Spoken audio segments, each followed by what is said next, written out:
एक घना हरा भरा जंगल था जहां हर तरह के जानवर रहते थे।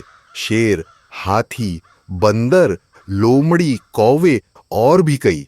ऊंचे ऊंचे पेड़ों और घनी झाड़ियों के बीच ये जानवर अपने जीवन का आनंद ले रहे थे।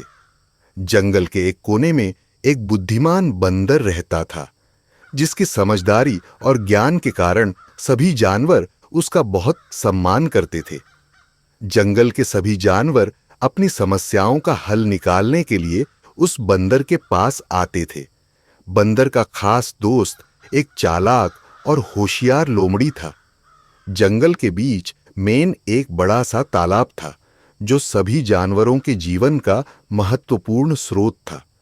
सभी जानवर इसी तालाब से अपनी प्यास बुझाते थे और गर्मी में इसी में नहाते भी थे।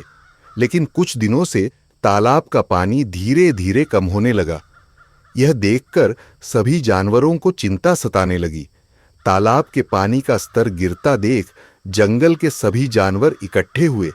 जंगल के बुजुर्ग हाथी, जो सभी का सरपंच था, ने सबको बुलाकर कहा, हमें जल्दी ही कुछ करना होगा, वरना हम सब पानी के बिना मर जाएंगे।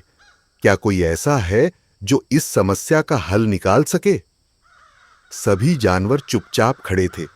तब बंदर ने हाथ उठाते हुए कहा, मुझे लगता है कि तालाब के पानी में कुछ ऐसा हो रहा है जो हमारी आंखों से छुपा हुआ है। हमें इस पानी के कम होने के कारण का पता लगाना होगा। रात होते ही बंदर और लोमड़ी ने तालाब के पास छिपकर निगरानी शुरू की। चारों ओर सन्नाटा था और तालाब चांदनी में चमक रहा था। आधी रात के समय उन्होंने देखा कि एक चालाक भेड़िया और उसके कुछ साथी धीरे धीरे तालाब के पास आए और अपने साथ पानी के बड़े बड़े बर्तन लेकर जाने लगे। लोमड़ी को गुस्सा आया और उसने फुसफुसाते हुए कहा, इन्हें तो तुरंत सजा देनी चाहिए। इनकी वजह से ही हमारे तालाब का पानी सूख रहा है। बंदर ने उसे शांत करते हुए कहा, धैर्य रखो, हमें इन्हें पकड़ने के लिए योजना बनानी होगी। अगर हम सीधा हमला करेंगे तो ये फिर भी पानी चुराने के और भी तरीके खोज लेंगे। इसलिए हमें समझदारी से काम लेना होगा। अगली सुबह बंदर ने हाथी और बाकी जानवरों को बुलाकर अपनी योजना बताई। उसने कहा, हम तालाब के पास एक गड्ढा खोदेंगे और उसके आसपास फिसलन वाली घास बिछा देंगे।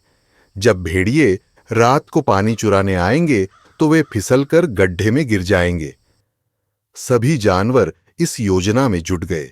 हाथी ने अपने बड़े बड़े पैरों से तालाब तक एक सीधी राह बनाई और बाकी जानवरों ने तालाब के किनारे फिसलन वाली घास बिछाई। सब जानवर बड़ी उम्मीद के साथ अपनी योजना के सफल होने का इंतजार करने लगे।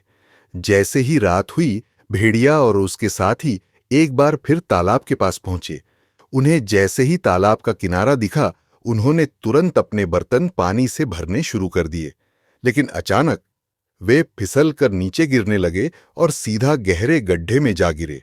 उनकी चालाकी उसी गड्ढे में फंस गई जो बंदर और उसके साथियों ने उनके लिए बनाया था। सभी जानवरों ने मिलकर उन भेड़ियों को उसी गड्ढे में बंद कर दिया। सबने खुशी से तालियां बजाईं और तालाब के आसपास फिर से पानी का इंतजाम करना शुरू कर दिया। जंगल के सभी जानवरों ने बंदर और लोमड़ी के योगदान को सराहा। इस योजना के सफल होने से सभी के चेहरों पर खुशी की चमक थी। इस घटना के बाद सभी जानवरों ने यह सीख ली कि बुद्धि और मिलजुल कर काम करने से किसी भी समस्या का समाधान किया जा सकता है। जंगल का तालाब फिर से लबालब हो गया और सभी जानवरों ने खुशी खुशी वहां पानी पिया और आनंद लिया। सीख: यह कहानी हमें सिखाती है कि अगर हम एकजुट होकर बुद्धिमानी से काम लें तो सबसे बड़ी मुश्किलें भी हल की जा सकती हैं।